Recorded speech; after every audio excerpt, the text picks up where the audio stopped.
Hola, ¿cómo están? Bienvenidos a un nuevo capítulo de Más Ciencia. La semana pasada, ¿cuál fue el tema de la palestra? Absolutamente el Congreso Futuro, porque ahí es donde se dio el puntapié inicial para todo lo que se va a hablar respecto a tecnología a nivel latinoamericano, porque es el evento de divulgación científica más importante de Latinoamérica. Nosotros estuvimos presentes, ustedes nos vieron mandándoles entrevistas, conversando con varios de los 115 expositores que vienen de 20 países distintos para nuestro país, incluyendo también, por supuesto, a académicos chilenos bajo la premisa de la inteligencia artificial. Ese es el tema principal. Por supuesto, se ahondaron de otro tipo, pero ese era el que mandaba esta edición 2024. Y ahora, ¿qué hacemos? El IA con IA de inteligencia artificial, por supuesto.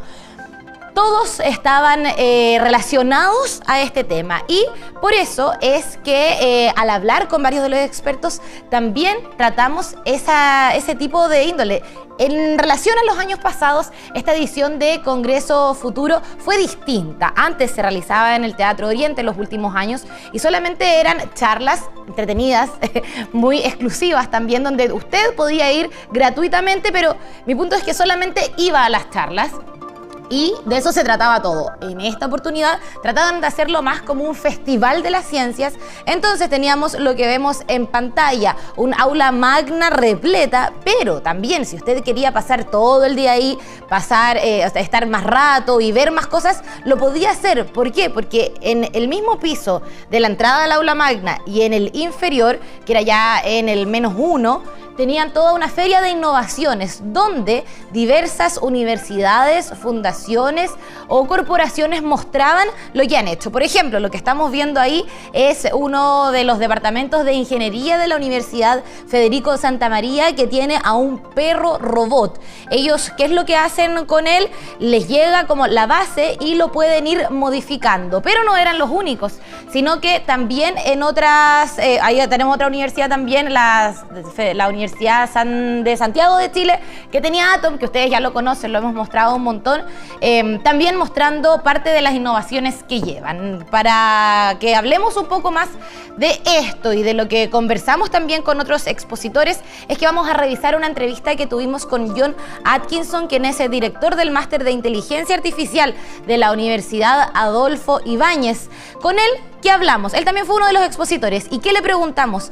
El corazón de la inteligencia artificial, el corazón de conversar con una.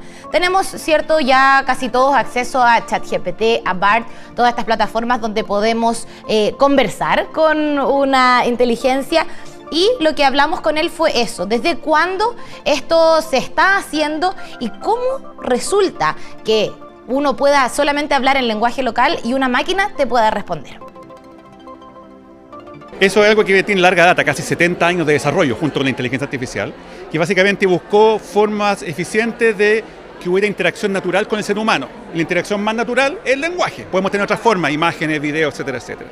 Y se ha venido desarrollando todo un área que tiene como objetivo hacer que las máquinas procesen lenguaje humano como lo hacemos las personas. Pero dentro de los múltiples enfoques, porque siempre estas cosas hay múltiples paradigmas, uno de los enfoques que hizo muchas cosas posibles actualmente es que básicamente, en vez de preocuparse de que la máquina específicamente entienda todo con lujo de detalle, es básicamente predecir. Por tanto, lo que hace la tecnología, que hizo posible, por ejemplo, aplicaciones como ChatGPT, aplicaciones como BART de Google, es que básicamente tú le enseñas a la máquina desde un montón de fuentes, por ejemplo, periódicos, libros, literatura, etcétera, etcétera, y lo que hace la máquina para generarte respuesta o para interactuar contigo, básicamente predice. Yo lo decía en una charla que di en la charla inaugural, le decía como un lorito. Entonces la máquina lo que hace, va prediciendo como un lorito y te da la impresión, y aquí hay un tema súper interesante, te da la impresión que está entendiendo todo, o que está generando algo que entiende todo lo que está produciendo, sin embargo es solamente eso, un loro parlanchín que está muy lejos todavía de comprender, sin embargo está resolviendo un problema, de comunicación. Porque ¿cierto? Sabemos que todas estas plataformas para realizar diálogos que ayudan de repente con interrogantes que tenemos, pregunta-respuesta, con pregunta-respuesta, traducción, se basa en lo que nosotros le hemos podido nutrir. Exactamente. A diferencia de que muchas personas creen que nos van a controlar o que No, en absoluto, al final en absoluto. trabaja en un marco que el mismo ser humano le va dando. Claro, incluso cuando hay respuestas que escapan de lo que se le enseñó, entre comillas, por así decirlo, son respuestas que pueden ser falsas, porque son inventadas. Algunas son correctas, son válidas y otras son falsas. Entonces hay que tener cuidado y en esto hay que ser claro para los auditores, que esto no es una máquina que se apodera y empieza a tener conciencia propia y que está comprendiendo lo que está haciendo en absoluto. No hay conciencia, no hay comprensión absoluta, solamente está haciendo de loro parlanchín. Pero muy bien, de tal forma que me ayuda muy bien a lo que yo quiero hacer. Eso ahora, igual se aspira a que después pueda tener un cierto discernimiento en algún futuro. Lo que se había estado trabajando hasta antes de las aplicaciones como ChatGPT era justamente sistemas de comunicación, hombre-computador, es que fueran capaces de comprender. Por alguna razón, a contar del 2022 más o menos, esto se empezó a separar. Es un tema medio tecnológico-político, gente que estaba por un lado, gente que estaba por otro, se empezó a separar, y lo que se prevé es que estos dos mundos, estos dos enfoques, se empiecen a juntar después, donde tengamos tecnologías que hacen posible aplicaciones como ChatGPT, pero a la vez darle más capacidades que actualmente no tienen. Y lo que siempre decimos, ahora se puso de moda la inteligencia artificial para la gente común que no trabajamos en informática. Se democratizó. Ahora claro. Se democratizó, pero se viene trabajando mucho antes. ¿En qué cosas ya las veíamos aplicadas? Mucho, por ejemplo, de hecho, voy a darte un ejemplo súper doméstico, entre comillas. Por ejemplo, ya hay tecnología, y que no es de ahora, de 25 años atrás, que son capaces básicamente de negociar por ti. Por ejemplo, tú vas a comprar a un retail o vas, por ejemplo, a marcar un número telefónico para hacer llamadas internacionales y hay un sistema de inteligencia artificial que está por abajo y te hace el trabajo por ti. Básicamente tú dices, oye, tengo tanto dinero, quiero comprar tal cosa, tú encárgate de contactar a los proveedores automáticamente. Y básicamente tenemos sistemas que pueden negociar, tenemos sistemas que pueden hacer razonamiento automático, te pueden probar cosas, te pueden hacer diagnósticos médicos, y esto estaba hace mucho tiempo. Lo que se conoce hoy día como machine learning o aprendizaje automático es una de varias capacidades, porque el ser humano tiene capacidades de aprender, de procesar lenguaje como lo estamos haciendo nosotros, ¿cierto? De razonar. Entonces, solamente estamos viendo una de ellas y dentro de esa estamos viendo una parte súper minúscula y el área que se ha desarrollado en los últimos 70 años tiene mucho más que eso. Y esta separación que tú bien decías, que espera que en algún momento se vuelvan a juntar, ¿para cuándo podríamos preverla? ¿Falta todavía un poquito? Falta todavía, pero ya se está trabajando. Hay mucha tecnología que se están probando, que básicamente une estos enfoques. ¿Por qué es importante que la gente lo entienda? Porque en general, a medida que avanza la tecnología, estas cajitas, por así decirlo, estas cajas mágicas, ¿cierto? Para algunos, se hacen más indescifrables, son cajas negras que se llaman. Entonces, ¿qué es lo que está pasando ahora? Que tú estás incorporando tecnología que haga que esa caja negra sea más transparente. Y eso, básicamente, es algo que se está trabajando en paralelo. De hecho, ¿y por qué es importante? Porque ahora hace poco, recientemente, ha surgido una de las propuestas regulatorias más importantes en el mundo, que es la europea. Y uno de los tantos criterios que toma en cuenta para regular es justamente el tema, por ejemplo, de la transparencia, de la caja negra. Yo la puedo explicar, porque si no la puedo explicar y voy a tomar una decisión médica con un sistema de IA, puede salir perjudicada a un humano. Entonces, obviamente, son temas súper relevantes. Y por último, yo creo que volvamos a esto más popular. Inteligencia artificial, por ejemplo, con Copilot, que ya va a tener un botón específico en ciertos notebooks. Samsung ya lo incorporó en su próximo Book 4. También celulares. Ahora lanzaron uno que tú puedes llamar y en la llamada hacer un voice translate. Se puede llamar a alguien en Corea, por ejemplo. Entonces, para terminar la pregunta, ¿cómo lo ves de esta forma, que se acerca cada vez más a las personas? Se acerca cada vez, lo que tú estás diciendo, de manera simple al final. De manera simple e integrada. Porque todas estas cosas, para eso te iba a interrumpir, porque todo lo que tú estás hablando existe por separado. Y hace mucho tiempo. Lo que pasa es que una no era tan accesible y dos, es como un poquito incómodo. Ya, yo quiero traducir, pero si quiero hacer otra cosa, tengo que ir para allá. Entonces, automáticamente eso va a desincentivar a la gente. Entonces, la industria, especialmente el área comercial, dice, no, pues, hagamos algo que sea súper natural, fácil de usar. Y alguien que se está, no sé, hablando por Zoom, con una persona que es de otra lengua, que automáticamente, por ejemplo, se le traduzca, digamos. Porque cada vez se nos acerca más la inteligencia artificial, motivo por el cual también se escogió ese tema como el principal en la 13ª edición de Congreso Futuro. Y para conversar, hacer un balance un poco de lo que fue la semana anterior, es que vamos a tomar contacto con Carola Muñoz, quien es secretaria ejecutiva del Congreso Futuro. ¿Cómo estás, Carola? Muy bien, ¿y tú? Bien, bien, bien. Oye, veíamos en imágenes, bueno, lo que conversábamos con John Atkinson, pero también veíamos, por ejemplo, a Few, veíamos perros robots, veíamos también robots humanoides. ¿Cómo podemos hacer un balance? ¿Cómo podemos describir cómo fue la semana anterior en Congreso Futuro, que fue también distinta a lo que se había hecho antes? Bueno, yo creo que tu introducción lo dijo casi todo.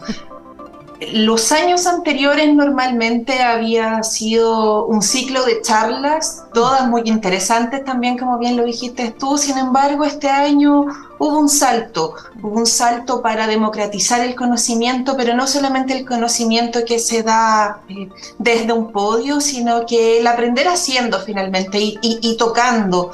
Por eso esta feria de tecnología que estaba en el mismo edificio del SEINA fue tan relevante, y creemos que además ese fue un hito y un punto de inflexión de por qué la cantidad de gente que asistió, porque muchos fuimos con nuestros hijos pequeños, por ejemplo, no solo para ver las charlas, sino que para que pudieran ponerse los lentes de realidad virtual, pudieran interactuar con los robots. También había una escuela de colegio, tercero o cuarto medio, de 2 colegios municipales distintos que estaban con sus talleres robóticos y le explicaban muy abiertamente a los niños y le pasaban los controles. Entonces los niños también estaban jugando, y yo creo que eso, el poder ponerse los lentes de realidad virtual, el poder tocar los robots, poder manejar los controles, de verdad que fue... Yo creo que ese es el resumen de Congreso Futuro de este año, ¿cierto? Esta feria, y esperemos que haya llegado para quedarse.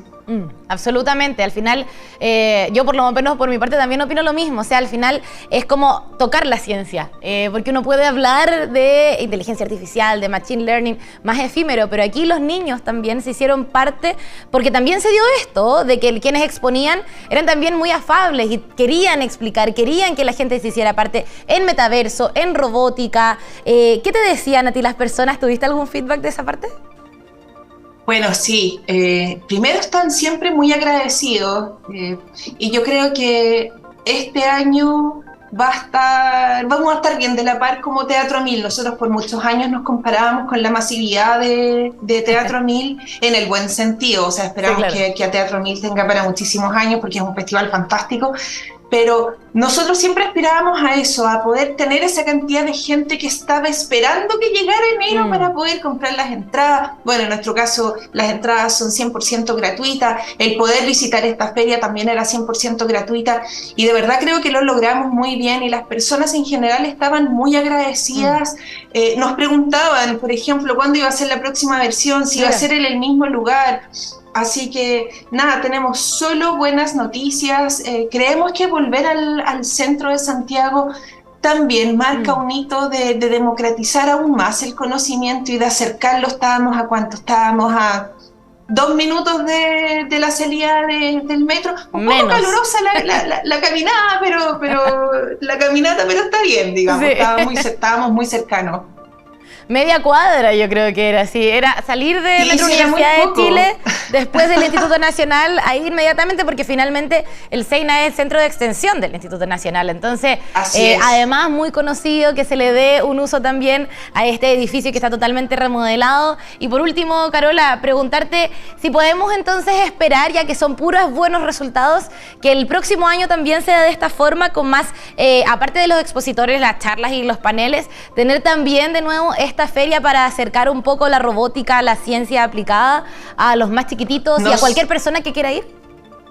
Nosotros esperamos que sí. La decisión no pasa solamente por el Senado como quien partió con la iniciativa, sino que de estos múltiples actores, sobre todo de la Fundación Encuentros de Futuro, que también es un partner vital para poder hacer la puesta en escena de Congreso Futuro, porque finalmente son ellos los que están convocados a encontrar el lugar y hacer el montaje completo.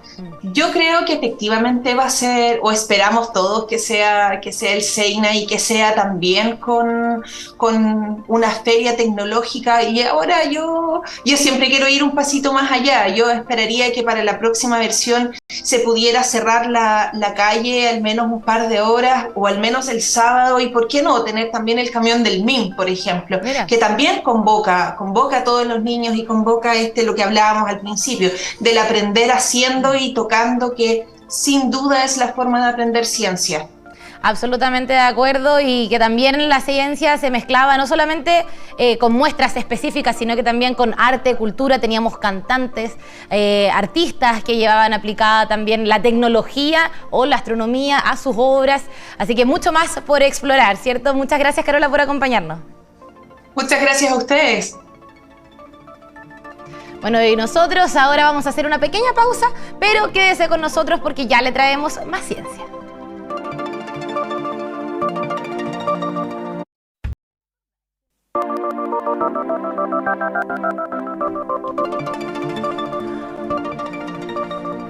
Y para nuestra sección de Actualiza Tech, que es con lo que regresamos de comerciales, ya está acá en el estudio Tomás Pardo para ir revisando bastantes adelantos que han llegado y uno en específico que a mí me ha llamado un montón la atención. Sí, ¿cómo estás, Cata? Bien, ¿y tú, Tomás? Un gusto estar acá de nuevo contigo y estamos hablando de la inteligencia artificial. Exacto. Que bueno, ya lo viste tú la semana pasada en Congreso Futuro, está en el día a día en todos lados, pero que en CES, donde estuviste tú también, sí, y posteriormente Samsung tenía algo guardado. Una sorpresita bien Exacto, grande. yo pensaba que era el anillo, el Pero ese fue el Galaxy unpack. Ring, claro.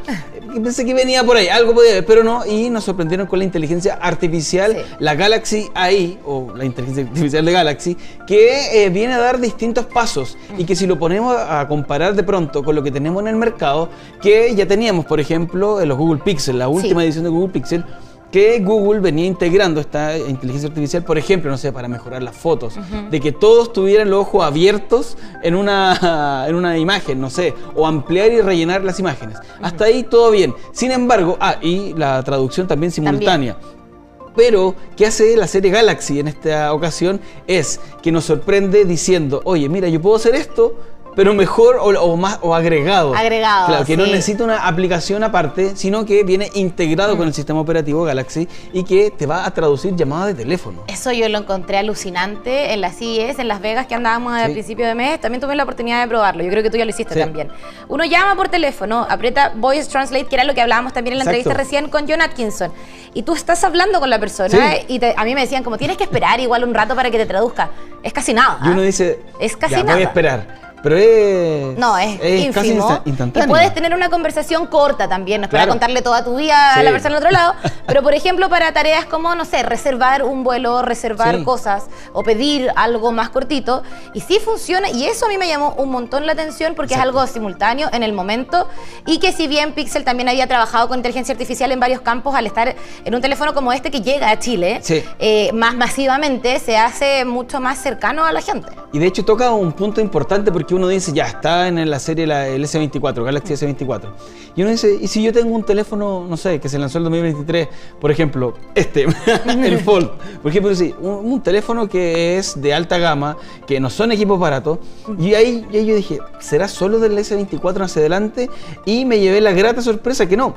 Porque mira, acá tengo el torpedo. Va a llegar para el Galaxy S23 Ultra, para el 23 Plus, toda la serie Galaxy S23, para los Fold 5, para el Flip 5, para el Galaxy Tab S9 Ultra, la S9 Plus y la S9 a secas. Yo encuentro que el tema de la inteligencia artificial integrado es bastante innovador, se pega un salto de, por ejemplo, el equipo anterior, que si bien antes teníamos lanzamientos de teléfonos con más espaciados, digamos, ahora ya tenemos uno al año casi, y los cambios sí o no, ¿para qué estamos con cosas? Uno de repente dice, ya sí, pero ¿cuál es la diferencia? ¿Realmente vale la pena que me salte eso? ¿Me compro el anterior? Total, no es tanto. Bueno, acá vemos algo que yo creo que sí llama la atención, como también, por ejemplo, se puede ver aplicado en mensajes. Uno escribe un texto y le pone la inteligencia artificial nuevamente y te da 5 opciones de escritura lo mismo. O sea, y te va a sugerir también para mejorar el léxico. También. Y tú apretas y listo, la selección está. O sacas una foto, encierras el artículo que quieres, que es como finalmente el Google Lens que uno tenía, pero acá con algo que tú ya tienes. Entonces,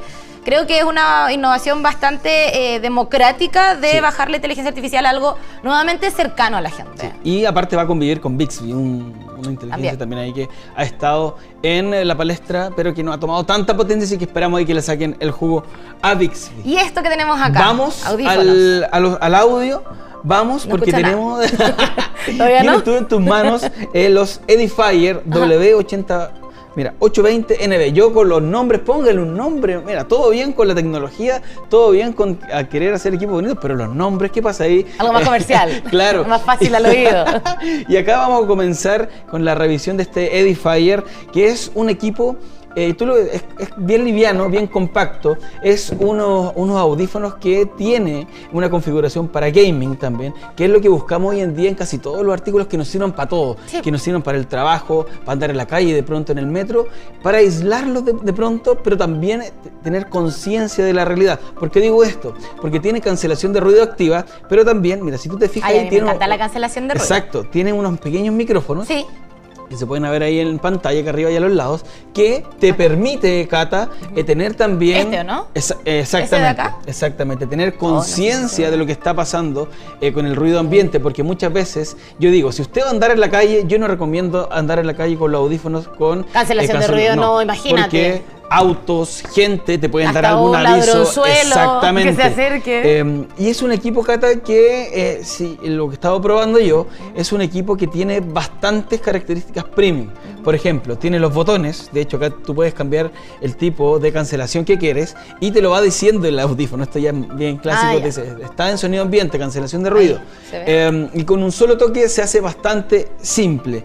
Y en precio, Cata, como te decía, nosotros buscamos alternativas asequibles para la gente, sobre todo en verano. Está alrededor de las 63, 64 luquitas. Así que es un equipo bastante económico considerando las especificaciones y es de un plástico duro, resistente y las almohadillas también están bien. Mira, al menos de presión es rico. O sea, como no es ni tanto ni poco, pero sí mi cabeza es ultra pequeña. Sí. Quizá alguien más cabezoncito le voy a apretar más. Mira, pero para mí yo lo sentí cómodo. Alguien que tiene la cabeza chica como yo, está perfecto. Sí, yo lo sentí cómodo que tengo una cabeza más grande pronunciada. Entonces depende de cada uno. Lentes, sí. Depende de cada uno entonces. Gracias, Tommy.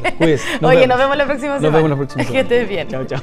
Nosotros vamos a seguir avanzando en nuestro programa y vamos a retomar un poco el Congreso Futuro, porque ¿se acuerdan que les dije que varias universidades estaban trabajando con perros robots que vimos allá en esta edición del CF? Bueno, ahora vamos a recordar al CyberDog, que nosotros lo habíamos visto en ferias anteriores, años anteriores, y esta versión del perro de Xiaomi llegó a nuestro país, lo están usando en una facultad, así que vamos a ver un poco sobre eso.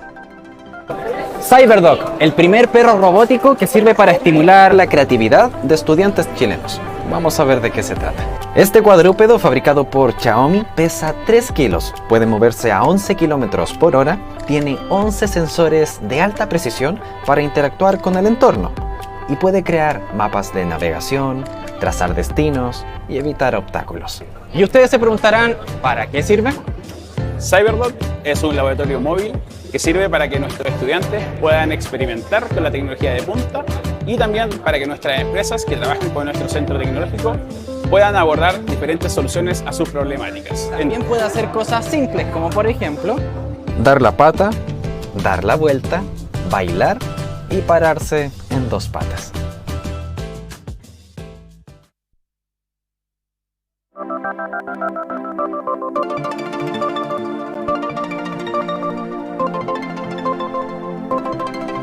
Y estrenando cortina nueva para Paulina Insunza, que nos trae todas las semanas el viaje en el tiempo, ¿no, Pauli? ¿Lo viste? Sí, yo no lo había visto. Oye, qué elegancia. Sí, es como media esotérica igual, la encontré media de horóscopo. Pero me gustó, siento que combina mucho con lo que es esta sección y nosotras, por supuesto. Por supuesto. Viaje en el tiempo, ya. Vengamos con lo que traemos acá en la mesa, que es gigante y que me ayudaron acá a llevarla al No, porque estudio, no se puede sola, imposible. Porque Don Guille es muy musculoso. Sí, grande Don Guille. Estamos acá con la caja registradora Cata. ¿Por qué? Porque como decía la hermosa cortina que vemos, estamos viajando en el tiempo y vamos a un 30 de enero, pero de 1883, que es cuando patentan la primera caja registradora Cata. ¿Ya? Uno pensará que quizá viene por un negocio quizá normal, pero tiene mucho más contexto de eso. La persona que inventó la caja registradora se llama James Ritty, que es de Estados Unidos y que uno lo puede contextualizar como en las típicas películas del oeste.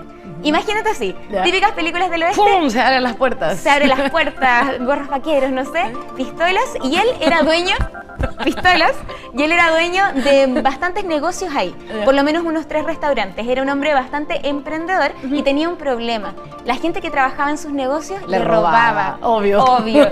Le robaban la Porque plata. el ser humano siempre es ser humano. Porque el ser humano, no importa en qué año estemos, Igual puede siempre, pasar. siempre se roba. Entonces, los trabajadores en los 3 negocios que él tenía en ese entonces, Ya. que le iban bastante bien, O sea, además tenía sucursales. tenía sucursales. Le iba bastante bien, pero todos los trabajadores le robaban. Siempre al final del día, él empezó a obsesionarse con este tema, empezó a fijarse cuántas personas le compraban, cuánta plata debía entrar, siempre le faltaba mucha plata. Entonces él cuenta la historia que se fue de vacaciones, porque era un hombre de dinero en esos Obvio, años. obvio. Se fue a Europa, tomó un viaje en barco y se dio cuenta que en esos años ya existía un sistema para ir anotando los movimientos del hélice del barco. Entonces ahí él dijo, ¿cómo va a ser posible que exista una forma de poder hacer automático este proceso para las hélices del barco y no va a existir una forma en que yo pueda registrar de forma automática sin tener que contratar a más gente porque no confiaba en la gente Sí, po. para registrar cada compra que se hacía en sus locales? Entonces ahí él era de hermanos emprendedores también, todos científicos, a todos les gustaba inventar cosas. Hay algunos inventos que también cruzaron a la historia, pero en este caso lo ayudaron con una caja registradora que, bueno, diferente a la que tenemos acá, que es un poquito más No, esta avanzada. es moderna, tiene esta pantalla acá al otro lado. Sí, no, esta quizás de las... No voy a decir de las nuevas, pero... No. ¿Cuál es el botón que hace chichín? ¿No? No sabemos. No, parece que no está funcionando. No sabemos cuál es, pero bueno, era diferente a esta, no tenía, Claro. por ejemplo, cajón para guardar el dinero en ese Eran de momento. madera también. Eran de madera, pero sí lo que hacía era registrar cuando se hacía una compra y registraba como las monedas que habían en esos entonces para ir sumando y que al final del día él pudiese ver en el registro cuánto dinero había efectivamente entrado. Después esta misma máquina se fue mejorando, que él mismo lo hizo con sus hermanos y le agregó un papel donde la máquina tenía un botón que hacía una especie de hoyito en el papel. Ya. Y entonces él al final no tenía que contar el dinero, Sí. sino que con el mismo papel iba contando los orificios Exacto. que iban en diferente orden dependiendo de cuál era el tipo de moneda que entraba. Y ahí iba viendo que efectivamente no lo habían robado. Oye, por último, ¿puede ser que suenen a raíz de eso para él escuchar también? Como Que el te estoy inventando, absolutamente. Pero el chichen que se abría, Ajá. porque también él si estaba, no sé, en la oficina podía cachar, ajá, hay una transacción. ¿Puede ser o no? ¿Puede no la ser? captaría. Mira, al final, porque él hizo estas 2 cajas y después las vendió a una empresa internacional, Ya. que de hecho comercializó y se hicieron muy populares estas cajas. Después ellos pusieron el cajón donde estaba la plata. Ajá. Y ese ruido que tú dices, Cata, Sí. es el típico cuando uno abre el cajón Claro. donde está el dinero. Exacto. Entonces yo creo que eso fue ¿Puede después. ser? Yo creo. que haya sido después. Analizando como el orden de las cosas, yo lo creo que fue cronológico, después. claro. Pero me gusta tu teoría. Inventada, Me absolutamente encantó tu inventada. teoría inventada. Oye, ya, y las máquinas en ese antaño también, esta es más chica, es grande, pero igual Esta es es más chica. La otra eran como un mueble casi entero, ¿no? Sí, y también vemos que las teclas, por ejemplo, que estaban, la primera que se hizo, por lo menos que pudimos ver en imágenes, eran teclas como las máquinas de escribir, las sí. primeras quizás, y gigantes, por supuesto, muy caras, no era como que cualquier persona lo pudiese tener. En este caso, este hombre que la hizo era millonario, por así decirlo, y podía invertir en eso. Y en este caso coincidió que él la creó y la patentó, porque muchas veces hemos visto que de repente muchos crean y uno Sí. patenta. Aquí fue él con sus hermanos los que hicieron toda la pega. Sí, él la patentó, de hecho, Mira. James Reed, ustedes lo pueden buscar después. Y bueno, igual después vendieron esto a una compañía, a un hombre que se llama John Patterson, que fue el que vendió al final, como te decía, en todo el mundo este tipo de cajas registradoras. Y de todas formas, igual James Reed estaba feliz de que eso hubiese pasado y decía, o sale en los libros de historia por lo menos, que si no hubiese sido John Patterson, que era una persona de dinero que sabía muy bien cómo llevar los negocios, si no lo hubiese hecho él, quizá no hubiese sido tan exitoso. Ah, puede Se ser. pensaba. Puede Pero ser. bueno, esa es la historia de la caja registrada. Fantástico, así que valió la Sí. pena que hayamos traído una caja Todo tan el pesada esfuerzo porque del hablamos equipo que se dedicó mucho para de ella. Ya, pues Pauli, muchas gracias. Gracias, Cata. Gracias a ustedes por acompañarnos. Nos vemos la próxima semana con más ciencia.